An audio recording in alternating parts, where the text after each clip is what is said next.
एक बार की बात है। किसी गांव में बहुत ही गरीब किसान रहता था।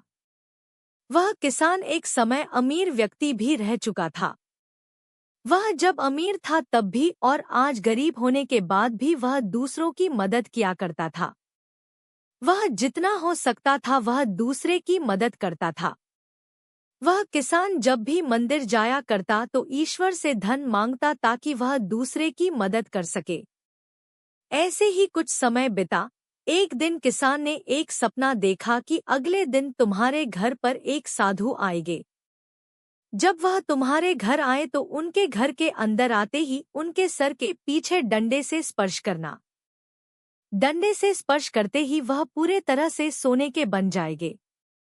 इस तरह तुम फिर से एक अमीर आदमी बनकर दूसरों की मदद कर सकते हो। अगले दिन ऐसा ही हुआ। उस किसान के घर पर एक साधु ने दस्तक दिया। यह किसान पहले से ही डंडा लेकर तैयार था।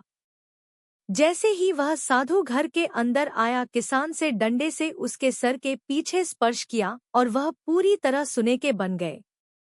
अब यह सब कुछ एक नाई, बाल काटने वाला, ने देखा लिया। यह नाई किसान के घर किसान का बाल काटने आया था। उस नाई ने सोचा, अगर किसी साधु को डंडा से मारने पर सोने का बदलता है तो मैं इस तरीके से बहुत ही अमीर बन सकता हूँ। मुझे भी साधुओं को डंडे से मारकर अमीर बना चाहिए। उस किसान ने तो बस एक ही साधु को डंडा से मारा, मैं एक से ज्यादा साधु को डंडे से मारकर उससे भी ज्यादा पैसे वाला बन जाऊंगा। यह सोचकर नाई ने कुछ साधु को अपने घर भोजन और दान देने के लिए बुलाया। साधु भी परेशान थे कि जो नाई हमें कभी कुछ भी दान नहीं दिया, आज वह भोजन भी खिलाएगा और दान भी देगा।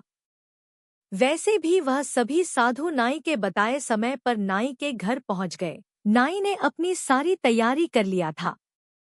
जैसे ही साधु नाई के घर की अंदर गए, नाई ने अपने घर का दरवाजा बंद कर दिए। उसके बाद नाई साधुओं को डंडे से मारने लगा, लेकिन कोई भी साधु सोने का न बना। साधु नाई को इस तरह से मारने का कारण समझ नहीं पा रहे थे। कुछ समय मार खाने के बाद सभी साधुओं को गुस्सा आ गया। सभी साधु मिलकर नाई को खूब मारा। नाई को मारने के बाद वह नाई के घर से बाहर आ गए।